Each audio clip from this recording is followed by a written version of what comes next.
It's time for Talking Pints. I'm joined by the legendary Harry Redknapp. Harry, welcome to Talking Pints.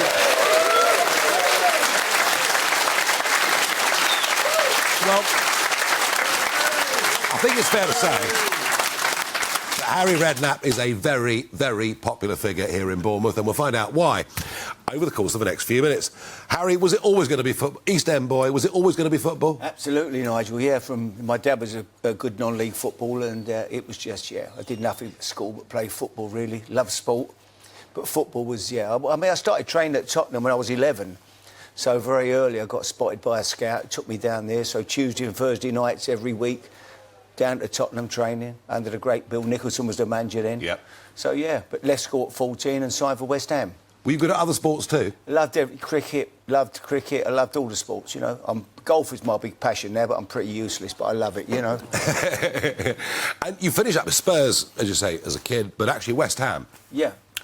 And what do you think about that team? Oh, fantastic. That you played in at West Ham. Great days, And, I mean... I was going to exaggerate and say half the World Cup side were playing at West Ham. Boys, but, I mean, we all came out the youth teams together. They were a couple of years older than me, Bobby Moore, Jeff Hurst, Martin Peters. But the three of the lads all played in that World Cup winning team in '66, which is incredible, really, to have three players from West Ham playing the World Cup winning team. And Bobby was the captain. Jeff scored a hat-trick, and Martin got the other goal. So I think West Ham played a big part in that World Cup win. Well, we had Jeff Hurst on a few months ago, and he said West Ham won the World Cup. Now, but to score a hat-trick in the World Cup final, left foot, right foot header, I mean, the perfect hat-trick. It's just unbelievable, wasn't it? Now, over the years, you had a long time at West Ham. You played at lots of clubs over the years. You played overseas. But then management was the logical next thing to do. Well, it's like everything. When you finish playing, I have to be truthful. When I finished down here, Nigel, you think, what am I going to do with my life? And I was going to buy a Bournemouth taxi. That was what I was looking for. Were you really? I was. Listen, we finished the game with no money. We didn't make any money playing. Because you came here and played... I came here and played under John Bond. And, over, 100 games you played for? Yeah, I came here and then went out to America and played, came back in the States. I think, what am I going to do now? I'm coming to the end. Couldn't get the money, tried to borrow the money from the bank. They were £14,000 in them days to buy a taxi, a Bournemouth taxi plate. But couldn't get the money from the bank or anybody, so didn't do that. And then suddenly an opportunity comes along. Bobby came back from America, Bobby Moore, and he went to Oxford City. And he always said to me, if ever I get a job, Harry, I'd love you to come with me and work with me as my coach. I'd done some coaching out in America when we were playing together. So that was my first step into it, really. And I came back to Bournemouth and stayed here as manager for over 9 years, nearly 10 years, and loved it. I had a great time here. This was a fantastic club for me to manage, It didn't start so well, did it, with your first... No, my first game, Lincoln away. I took over. David Webber just left the club and they didn't have a manager. I was like, they asked me to be caretaker manager, and I took over on the Saturday, Lincoln away, and we got beat 9-0. So I thought that's the one and only game. Every game in England was called off that day. The pitches were frozen solid. We couldn't afford... We had long nylon studs and we're playing on a floor like that, and they had the little pimpled boots on. We were 9-0 down with about 25 minutes to go. I thought, this is going to be 16. I'd have took 9 and gone home, But, so that was the start. But, probably, I don't know how many games after that, 14, 1,500 or whatever I did after. So I managed to survive. Yeah, but a huge career, actually, as a player and manager long time, here in Bournemouth. And now, where you choose to live? Yeah, I would never moved away. Wherever I managed, we lived here. This was home for us, I came here, we had a club, the club in them days had club houses, and it was £4 a week rent.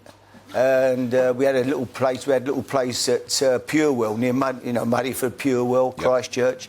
And that was our first house here. The boys grew up here. My youngest son, Jamie, was born in Barton-on-Sea. And so, this was home. We love it. I mean, we'd never, ever thought about moving away. It's a special place. And now a lot of people love it. Sandbank, some of the most expensive... that took off, didn't it? I did that programme about sandbanks. I got the neighbours all started slaughtering me because suddenly we got overrun. They said, it's your fault, that programme. Nobody had ever seen it before. I said, you're not moaning how your house prices have gone up, so you can't have it always. I think on balance they were probably right, though, weren't they? Yeah, it did. It suddenly, the amount of people I saw, we'd never seen it before. We saw it on the TV. They'd all flooded down here after lockdown was over. So, it got very busy. Yeah, I went skinny dipping there at Calls. I was leading a political party at the time. Right, Calls then have a row. Brilliant. Calls then have a row. But Yeah. I mean, so what? What the hell? I enjoyed it. No, it is a great place to live. But obviously, you know, to go from being a player to being a manager, Yeah. there's an awful lot of players who think they can become managers afterwards, and frankly, most don't make it, do they? No. I mean, it's normally quite a short. You know, to have as many years as I did, I was very lucky, you know. But, and I managed some great clubs. I say this was my first club, 10 years nearly, just under 10 years here managing Bournemouth. And people forget now, Bournemouth are in the Premier League. People, they don't realise where the club has been for the last 100 and odd years. I mean, I was in the 4th Division when I arrived here managing. And then we went to Division 3. Got into the Championship. I thought no one will ever do that again. It was a miracle seeing Bournemouth first time in 100 and odd years getting in the Championship. Yeah. And then Eddie came along, Eddie Howe, and took them into the Premier, and he, you know, slaughtered what I'd done really. Well, and, I think they still love you here for what you did. Yeah, but it was great. So they were great. Great times, you know. But people, I mean, you know, there's 2,500 people coming through the gates back in them days, Nigel, you know. Now you can't get a ticket here for love or money. Yeah, it's amazing. It only holds 11,500 people, but obviously every week is sold out. You've had an amazing football career. Now, I noticed that Spurs, where you started off playing football, now they're looking for a manager at the moment. And it is interesting, isn't it? We got Neil Warner, we got Roy Hodgson looking after my team Palace. Yeah. You're about exactly the same. Yeah, you're the same age as these people. So, could we see Harry Redknapp going back to Spurs as manager? I doubt it. I don't think Daniel would. You know, they're talking about Pochettino, but it looks like he's not going to get it. Exactly. I think once they let you go, they realise. I think they wouldn't be seen to asking you to go back. I think they'd be in a bit. It's a different question. Would you like the job back? Of course, I would take it. I'd go anywhere. I love it. Redknapp wants to go back to Spurs. There we are. Anywhere, I'd go anywhere. Listen, it ain't the money. It's the buzz. I love it. It's just.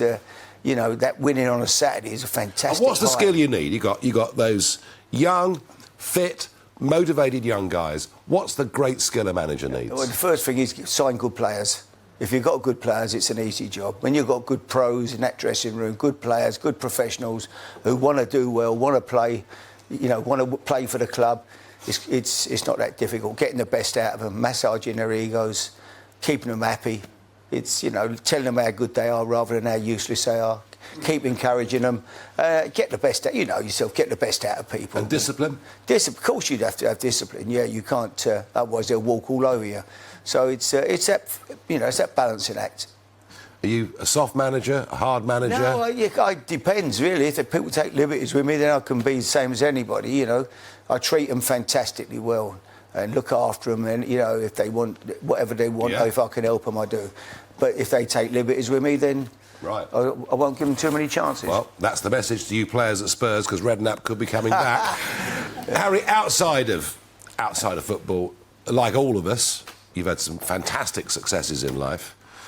Actually, I'll stay on football. How the hell did you get Portsmouth to win the FA Cup? Well, that was a great time as well. How did you manage that? Well, I went there. They were struggling when I went there at the bottom of the Championship, and I just, you know, brought some good players in.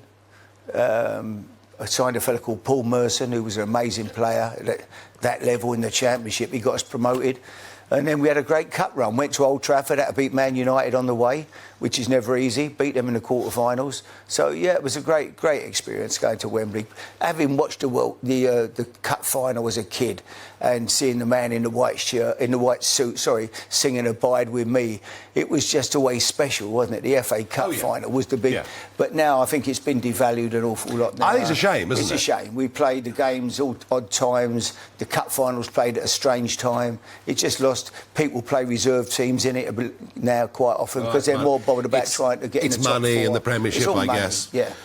As I say, outside of football, you've had some tough times. The whole tax evasion case in 2012. Yeah. That must have been real stress. Oh, a nightmare. I dragged on for 5 years. You know, when you look back at it, I think it was over £10,000 of income tax. I think I lost more than that in Newbury the Saturday before. But no, not joking aside. No, it was farcical, really, and it got what it deserved. But you finished up there, in a court of law. Absolutely. And had it gone wrong? Yeah. could have gone wrong, and if it does, you're bang in trouble. But no, what happened? We had to tell people. The police came. They were looking at every manager and every chief executive and every person involved in football at the time with the deals, And I told them that I had a bank account in Monaco. I didn't know where it was. Mr. Mandrick had opened it, and if you speak to him, he'll tell you where the bank account was. You don't rob a bank and go and tell the police, well, it's in a bank in Monaco. You don't. But that's what started it all, and it went from there. But it was the use of that word Monaco, and they assumed it was dodgy, and the press gave you. Yeah. My goodness me. How have you found over the years? Do you just accept the rough with the smooth with the press, or, of course. Or do they hack you off sometimes? I don't read it. The best? I remember Alex Ferguson one day said, "Look, if you don't want to see anything bad, then don't read the papers." And I don't do social media, Nigel. I don't do it. I'm not interested really. Yeah. What people say, whatever. I just know who I am and what I do, my family, my life. Everyone's got. There's always people out there wanting to knock you. I don't care who you are and what you do in your life. Not reading the newspapers was a trick I had to use many times as UKIP leader. And I'm sure you did at times, and it worked. Don't buy it if you don't want to know what's, And Harry, you're amazing celebrity. You've appeared in EastEnders, of course. You went into the jungle, you won it, everyone loved you. But the one thing I think that comes through all of this, and you talk about her a hell of a lot, is Sandra and what Sandra's going to think. Oh, yeah. And you've been married since 1968. Yeah. Since we were going out, since we were just 17, so, yeah, we've been together all our lives, really, I was a young footballer. She didn't have a clue about football. She don't go to football now. She'd never been very keen on football, but she was a hairdresser. And we met, went out, and never been apart. Well, do you know what? I think you're a very, very good role model to a lot of people in this country. You've had one of the most successful marriages, an amazing career in football. And, Harry, you've got something, because everyone seems to love you. Well, be nice to people on the way up, because you meet them on the way down. That was the first bit of advice I ever had. And I treat everybody the same. I'd give everybody my time. It don't cost nothing, does it? Well, what an absolute pleasure to have you on Talking Pints. Harry Redknapp, everybody.